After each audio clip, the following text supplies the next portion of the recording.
전쟁으로 나라가 초토화된 후 70년 만에 세계 경제력 10위, 군사력 5위에 오른 나라가 있다는데 여러분은 그 나라가 어딘지 알고 있나요? 그 나라가 바로 한국이라는데요. 자랑스런 대한민국 군사력 5위에 숨겨진 역사를 알아봅니다. 내가 한국을 연구한 지 30년이 넘었다. 그런데 최근 세계 군사력 순위를 다시 분석하던 중 나는 충격적인 사실을 발견했다. 70여 년 전 전쟁으로 완전히 초토화되었던 한국이 이제 세계 5위 군사 강국이 되었다는 사실이다. 단순한 수치상의 변화가 아니다. 한국의 군사 기술, 전략, 그리고 실전 경험은 이제 어느 강대국도 쉽게 건드릴 수 없는 수준에 도달했다. 어떻게 이런 기적이 가능했을까?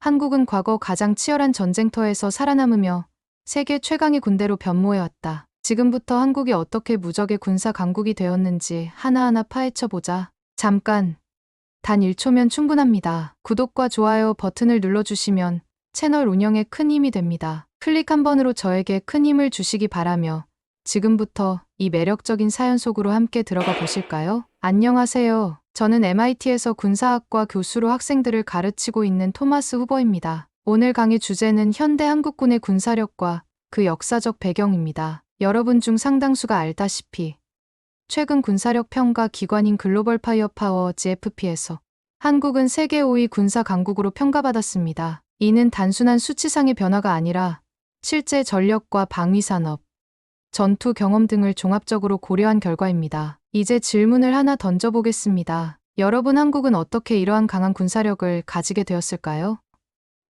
단순히 경제 발전 덕분이라고 생각하나요? 아니면 우연히 좋은 무기를 수입했기 때문이라고 생각하나요?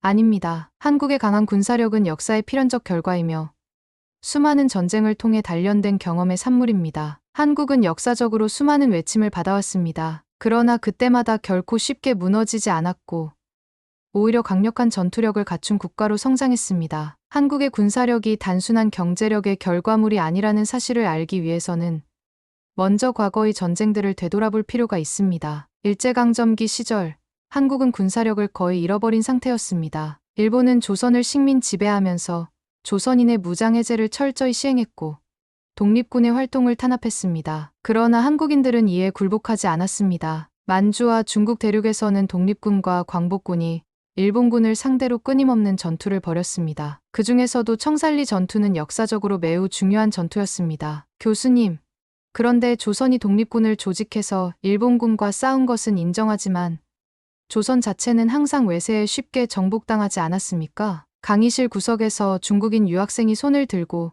질문을 던졌다. 나는 살짝 미소를 지으며 그 학생을 바라보았다. 그래요. 당신은 그렇게 생각하는군요. 그렇다면 고구려와 수나라의 전쟁에 대해서는 얼마나 알고 있습니까? 학생은 순간 당황한 듯 보였지만 곧바로 대답했다. 아, 물론 압니다. 하지만 그건 너무 오래된 역사 아닙니까? 나는 고개를 저으며 말을 이었다. 역사는 단순한 과거가 아닙니다. 역사는 반복되며 전쟁의 본질은 변하지 않습니다. 수나라 문제와 양제는 고구려를 무너뜨리기 위해 약 100만 명에 달하는 대군을 동원했습니다. 하지만 그 결과는 어땠습니까?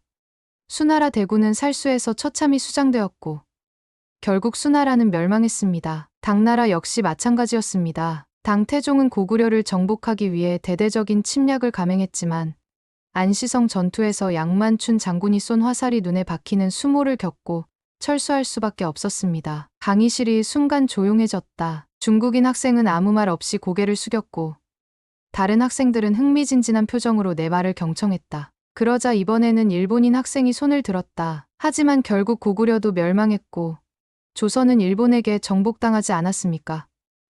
나는 가볍게 웃으며 대답했다. 좋습니다. 그렇다면 당신은 임진왜란에 대해 얼마나 알고 있습니까? 학생은 잠시 머뭇거렸지만 곧 조심스럽게 대답했다. 도요토미 히데요시가 조선을 침략했고 결국 조선은 명나라의 도움을 받아 일본군을 몰아냈죠. 나는 다시 한번 고개를 저었다. 그건 단편적인 시각입니다. 사실 일본군은 조선군과 명군의 반격을 견디지 못하고 철수했습니다. 특히 조선 수군의 활약은 세계해전사에서 중요한 사례로 기록되어 있습니다. 이순신 장군의 명량해전과 한산도 대첩을 통해 조선 수군은 일본 함대를 괴멸시켰고 일본은 더 이상 보급선을 유지할 수 없어 후퇴할 수밖에 없었습니다. 강의실이 다시 조용해졌다. 나는 계속해서 말을 이었다. 그리고 여러분이 잘 모르는 역사적 사실 하나를 알려드리겠습니다. 일제강점기 당시에도 한국은 결코 순순히 당하지 않았습니다. 독립군과 광복군이 일본군을 상대로 끊임없이 싸웠고 그 중에서도 가장 강력한 승전보를 기록한 것이 1920년 청살리 전투입니다. 이 전투에서 김자진 장군이 이끄는 독립군은 일본군 정규군을 상대로 대승을 거두었고 일본군은 심각한 타격을 입었습니다. 일본군은 보복으로 무고한 민간인들을 학살했지만 이 전투는 한국인들에게 끝까지 싸울 수 있다는 희망을 심어주었습니다. 나는 강단을 걸어다니며 학생들의 눈을 바라보았다. 이제 다시 질문해 보겠습니다. 여러분은 여전히 한국이 군사적으로 약한 국가라고 생각합니까? 한국은 오랜 역사 속에서 수많은 전쟁을 치러왔고 그 과정에서 생존 전략을 익히며 강해져 왔습니다. 한국이 현재 세계 5위 군사력을 보유한 것은 단순한 경제 성장 때문이 아닙니다. 이 나라는 태생적으로 싸울 준비가 되어 있는 나라입니다. 학생들은 조용히 고개를 끄덕였다. 이제 본격적으로 한국군의 현대적 발전 과정에 대해 이야기할 차례였다. 나는 강의실을 천천히 둘러보며 학생들의 표정을 살폈다. 모두가 집중한 모습이었다. 이제 한국군이 실제로 어떻게 강대국 수준의 군사력을 갖추게 되었는지 설명할 차례였다. 앞서 이야기한 것처럼 한국은 오랜 전쟁의 역사 속에서 결코 쉽게 무너지지 않는 나라였습니다. 그러나 20세기 중반, 한국은 다시 한번 최악의 전쟁을 겪게 됩니다. 바로 1950년 6.25 전쟁입니다. 학생 몇 명이 고개를 끄덕이며 노트에 무언가를 적었다. 나는 천천히 말을 이었다. 1950년 6월 25일, 새벽 4시. 북한군이 소련제 탱크를 앞세우고 기습 남침을 감행했습니다. 당시 한국군은 탱크도 제대로 된 중화기도 없는 상태였습니다. 전쟁 발발 3일 만에 수도 서울이 함락되었고 한 달 만에 낙동강까지 밀려났습니다. 한국은 절망적인 상황에 처했죠. 나는 잠시 말을 멈췄다. 강의실이 조용해졌다. 그러나 한국은 포기하지 않았습니다. 미군과 유엔군의 지원을 받아 인천 상륙작전을 감행했고 전세를 단숨에 뒤집었습니다. 이후 중공군의 개입으로 다시 고전했지만 결국 대한민국은 끝까지 살아남았습니다. 1953년 휴전협정이 체결될 당시 한국은 국토가 폐허가 된 상태였지만 이 전쟁을 통해 중요한 교훈을 얻었습니다. 나는 학생들을 향해 질문을 던졌다. 여러분이라면 전쟁이 끝난 후 가장 먼저 무엇을 하겠습니까? 한 학생이 조심스럽게 대답했다. 경제 재건이 가장 시급하지 않았을까요? 나는 미소를 지으며 고개를 끄덕였다. 맞습니다. 그러나 한국은 경제 재건과 동시에 군사력 강화를 최우선 과제로 삼았습니다. 왜냐하면 한국전쟁을 통해 강한 군대 없이는 나라를 지킬 수 없다는 사실을 뼈저리게 깨달았기 때문이죠. 나는 강단의 스크린을 가리켰다. 화면에는 1950년대 한국군과 현대 한국군의 비교 사진이 나와 있었다. 전쟁 직후 한국군은 미군의 원조에 의존할 수밖에 없었습니다. 그러나 1960, 70년대에 들어 한국은 자주국방을 위한 대대적인 개혁을 단행합니다. 1970년대 자주국방 8개년 계획을 수립하고 본격적으로 방위산업을 육성하기 시작했죠. 한 일본인 학생이 손을 들었다. 하지만 한국은 오랫동안 미군에 의존하지 않았나요? 독자적인 군사력이라기보다는 미국 덕분에 성장한 것 아닌가요? 나는 천천히 고개를 저었다. 좋은 질문입니다. 물론 초기에는 미군의 도움이 컸습니다. 하지만 한국은 미군에 의존하는 것에 만족하지 않았습니다. 오히려 자체적인 방위산업을 키우며 독립적인 군사력을 갖추는 데 집중했죠. 그리고 그 결과가 바로 베트남전 참전과 방위산업의 성장입니다. 나는 베트남전 당시 한국군의 모습을 보여주는 사진을 띄웠다. 1964년부터 1973년까지 한국은 32만 명의 병력을 베트남전에 파병했습니다. 이는 미국 다음으로 많은 규모였습니다. 한국군은 맹호부대, 백마부대, 청룡부대 등 정예 부대를 조직해 실전에 투입했고 그 과정에서 야전 전투, 게릴라전, 첨단 장비 운용 능력을 익히며 강력한 전투력을 갖춘 군대로 변모했습니다. 이 경험이 바로 현대 한국군이 세계 5위의 군사 강국으로 도약하는 초석이 되었습니다. 나는 학생들의 반응을 살폈다. 일본인 학생은 더 이상 반박하지 못하고 조용히 노트를 적기 시작했다. 베트남전 참전의 또 다른 중요한 결과는 방위산업의 발전입니다. 전쟁을 통해 실전 경험을 쌓은 한국군은 이제 단순히 무기를 수입하는 것이 아니라 자체적으로 무기를 개발해야 한다는 필요성을 절감하게 되었습니다. 그 결과 1970년대부터 한국은 M16 소총을 개량한 K2 소총, K1 기관 단총, K55 자주곡사포 등의 무기를 자체적으로 생산하기 시작합니다. 나는 스크린에 최신 한국군 장비들의 사진을 띄웠다. 1980년대에는 국산 전차 K1이 탄생했고, 이후 한국군은 지속적으로 K9 자주포, K2 흑표 전차, FA-50 전투기 등의 무기를 개발하며 명실상부한 방위산업 강국으로 도약했습니다. 현재 한국의 방위산업은 세계 최상위권에 속하며 K9 자주포는 유럽, 중동, 아시아에서 대량 수출되며 세계 최고의 자주포로 인정받고 있습니다. 나는 다시 학생들을 바라보았다. 이제 다시 한번 질문하겠습니다. 여러분은 한국이 단순히 운이 좋아서 세계 5위 군사 강국이 되었다고 생각합니까? 학생들은 고개를 저었다. 한국은 끊임없는 전쟁과 실전 경험을 통해 성장한 군대이며 방위산업의 발전을 통해 자주국방을 실현한 나라입니다. 그리고 지금도 계속 강해지고 있습니다. 이제 한국군이 세계에서 어떤 위치에 있는지 정확히 살펴볼 차례입니다. 나는 강의의 마지막 부분을 준비하며 학생들의 반응을 살폈다. 이제 한국군의 실전 대응 사례와 북한과의 대치 속에서 강해진 과정을 설명할 시간이었다. 나는 학생들의 집중력이 흐트러지지 않도록 강의실을 한 바퀴 둘러보며 질문을 던졌다. 여러분, 지금까지 한국군이 어떻게 강해졌는지에 대해 이야기했습니다. 그런데 한국은 단순히 강한 군대를 보유하는 것에 그치지 않았습니다. 이제는 세계 각국이 한국산 무기를 사기 위해 줄을 서는 나라가 되었습니다. 이 사실을 알고 있나요? 몇몇 학생들이 고개를 갸웃했다. 일본인 학생이 조심스럽게 손을 들었다. 하지만 방위산업이라면 미국이나 러시아, 프랑스, 독일 같은 나라들이 더 우위에 있는 것 아닙니까?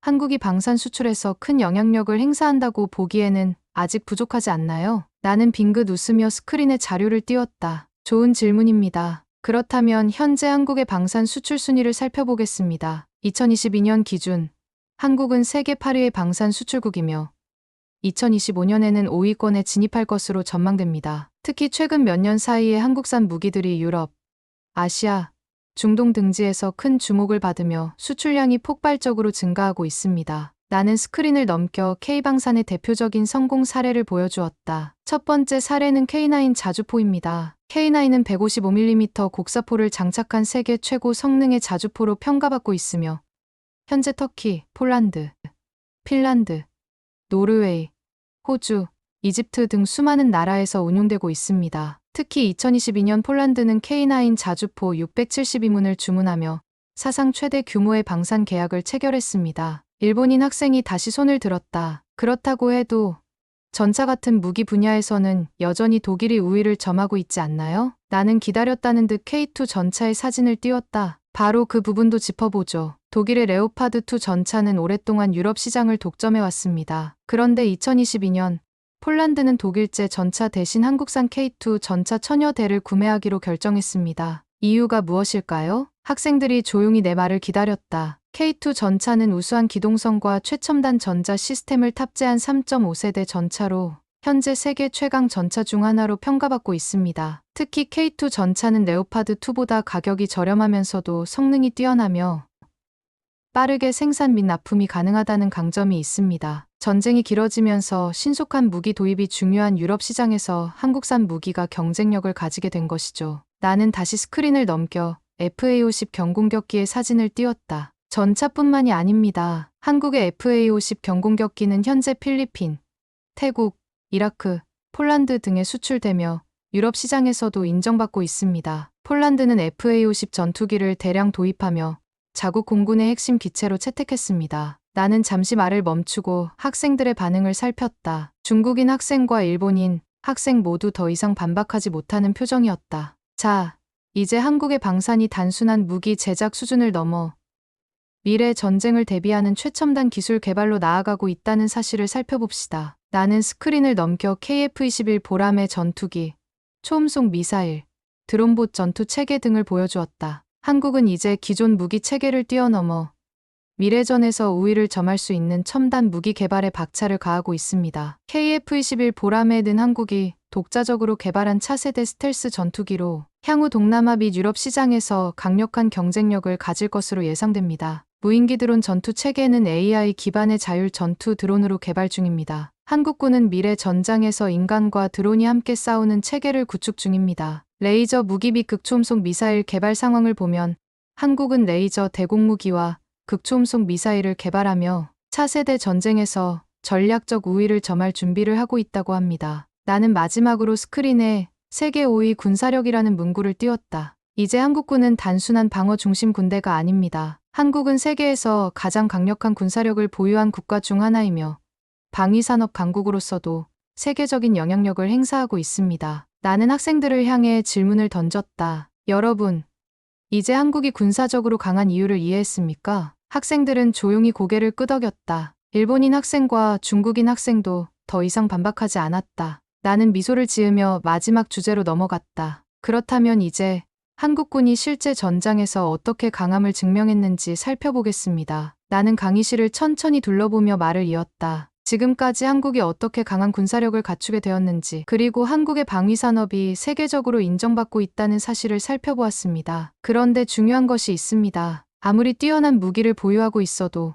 실전에서 성능을 증명하지 못하면 의미가 없겠죠? 학생들이 조용히 집중하는 모습이었다. 나는 스크린을 넘겨 2010년 천안함 피격 사건과 연평도 포격전의 사진을 띄웠다. 그렇다면 한국군이 실제로 얼마나 강한지, 실전에서 어떤 성과를 거두었는지 이야기해 보겠습니다. 먼저 2010년 천안함 피격 사건부터 보죠. 이 사건은 북한이 대한민국 해군 초계함인 천안함을 어뢰로 공격해 침몰시킨 사건입니다. 당시 한국은 46명의 해군을 잃는 비극적인 피해를 입었죠. 나는 학생들을 바라보며 말을 이었다. 그러나 한국군은 이 사건을 계기로 해군력을 대폭 강화했습니다. 특히 북한의 추가 도발을 막기 위해 서해 NLL 북방한계선 방어력을 대폭 증강하고 해상 전력 강화를 위해 신형 초계함과 구축함을 개발했죠. 이때 중국인 학생이 다시 손을 들었다. 교수님, 하지만 실전 경험이라는 점에서 보면 한국의 무기가 중국의 무기보다 강하다고 단언할 수 있을까요?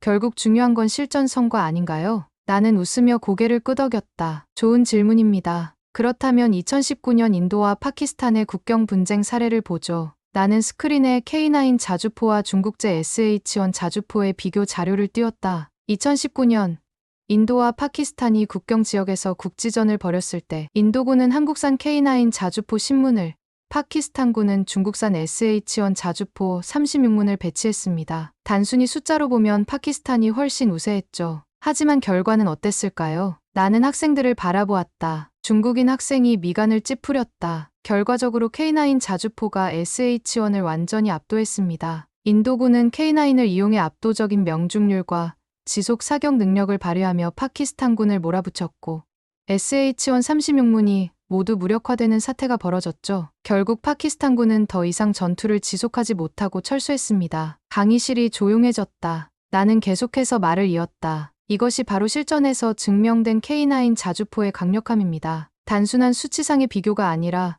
실제 전장에서 한국산 무기가 중국산 무기를 완전히 압도한 사례입니다. 중국인 학생은 더 이상 아무 말도 하지 못했다. 일본인 학생도 어색한 표정으로 노트를 정리했다. 나는 미소를 지으며 다시 강의를 이어갔다. 자, 이제 다시 한국군으로 돌아가 보겠습니다. 한국은 북한과의 지속적인 대치 속에서 강력한 군사 대응 능력을 키워왔습니다. 그 대표적인 사례가 바로 2010년 연평도 포격전입니다. 나는 연평도 포격전 당시 한국군이 대응 사격을 가하는 영상을 재생했다. 이 사건에서 북한은 연평도를 기습 공격하며 무차별적으로 포격을 가했습니다. 하지만 한국군은 즉각 대응하여 K9 자주포를 동원해 80여 발의 반격을 가했고 북한의 해안포 진지를 초토화시켰습니다. 이후 한국군은 더욱 강력한 대북 대응 전략을 마련했고 현재는 북한이 함부로 도발할 수 없는 수준의 압도적인 전력을 갖추고 있습니다. 나는 학생들의 반응을 살폈다. 강의실은 적막했고 모두가 집중하고 있었다.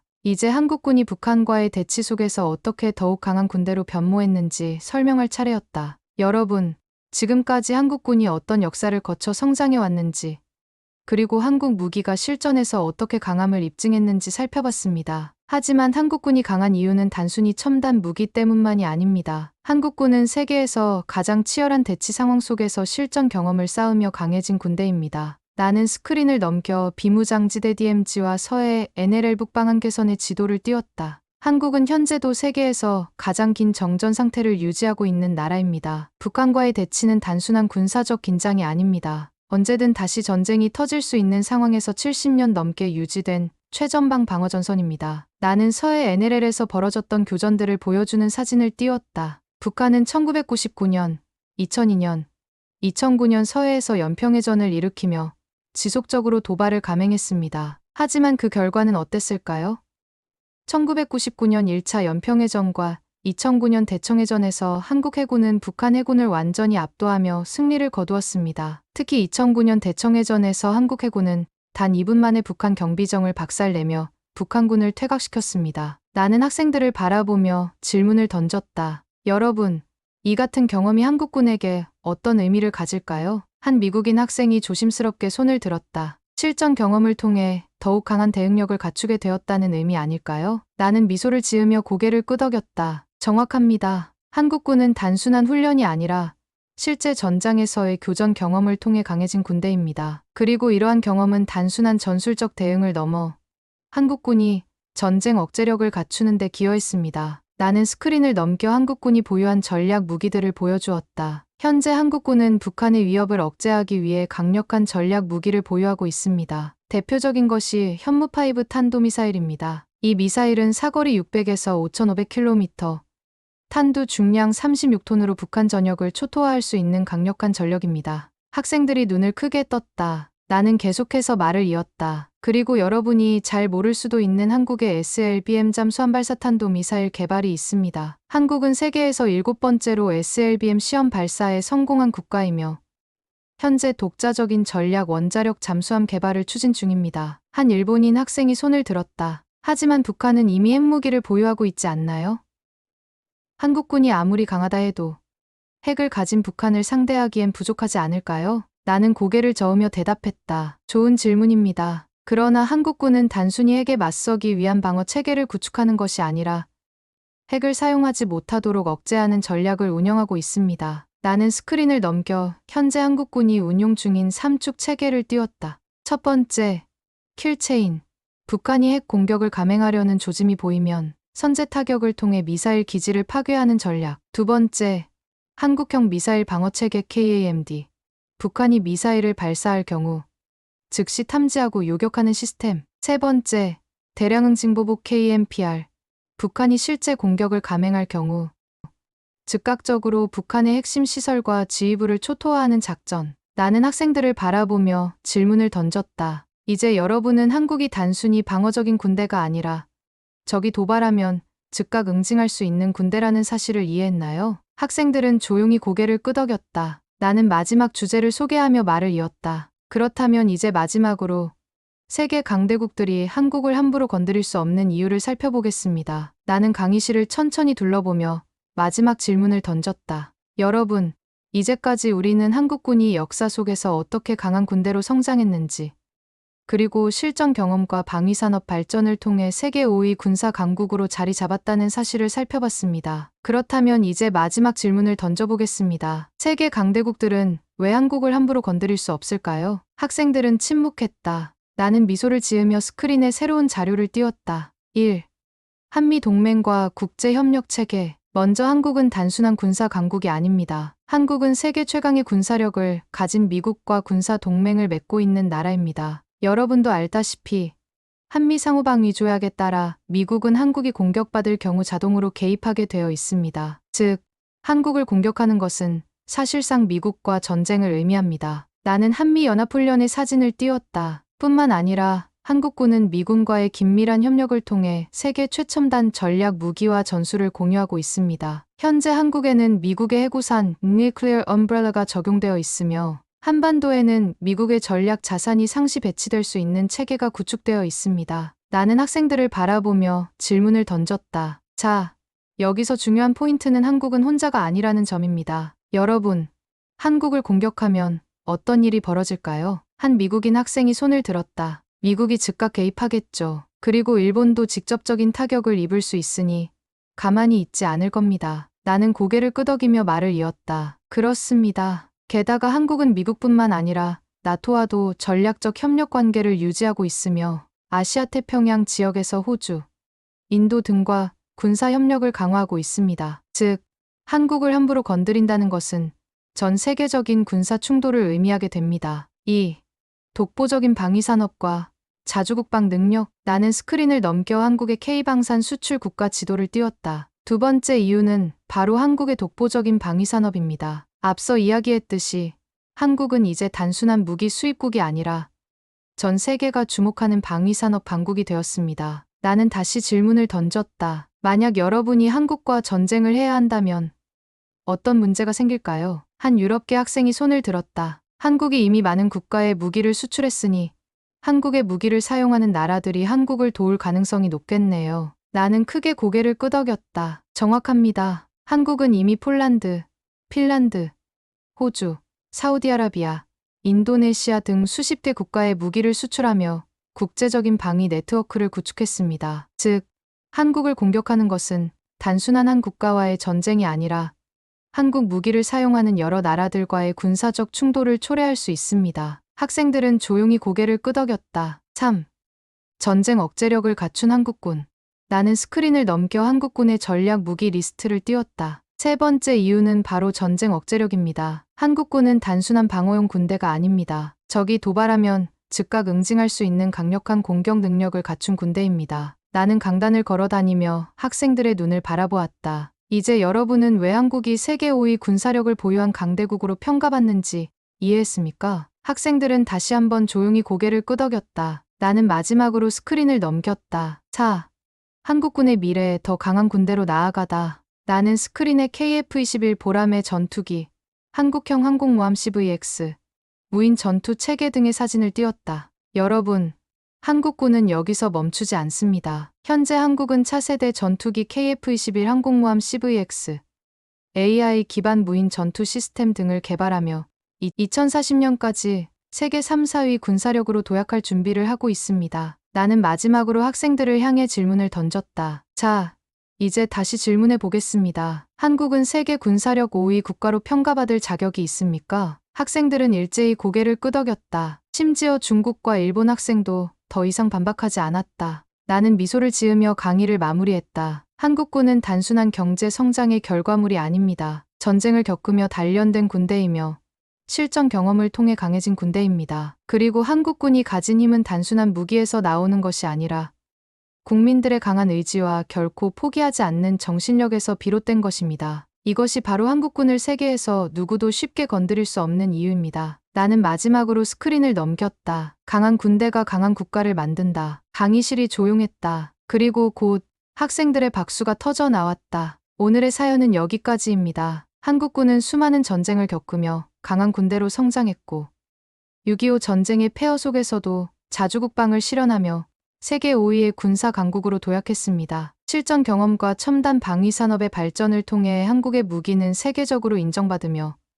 강대국들도 한국을 함부로 건드릴 수 없는 수준에 이르렀죠. 또한 한미 동맹과 국제적 군사 협력 체계를 통해 전략적 전쟁 억제력을 보유하고 있으며 KF-21 보람의 전투기, 한국형 항공모함, AI 기반 무인 전투 시스템 개발 등을 통해 향후 세계 3, 4위 군사력 도약을 준비 중입니다. 결국 한국의 강한 군사력은 국민들의 굳은 의지와 끝없는 도전 정신에서 비롯된 것이며 이는 앞으로도 더욱 강한 대한민국을 만들어갈 것입니다. 감동 쇼핑 채널은 대한민국 방위산업과 한국군을 항상 응원합니다.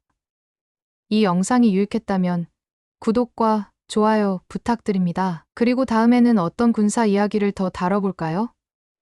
추천해주시면 다음 영상으로 준비해 보겠습니다. 여러분이 생각하는 한국군의 미래는 어떨까요? 댓글로도 남겨주세요. 긴 얘기 끝까지 들어주셔서 감사드리며 행복한 하루 보내세요.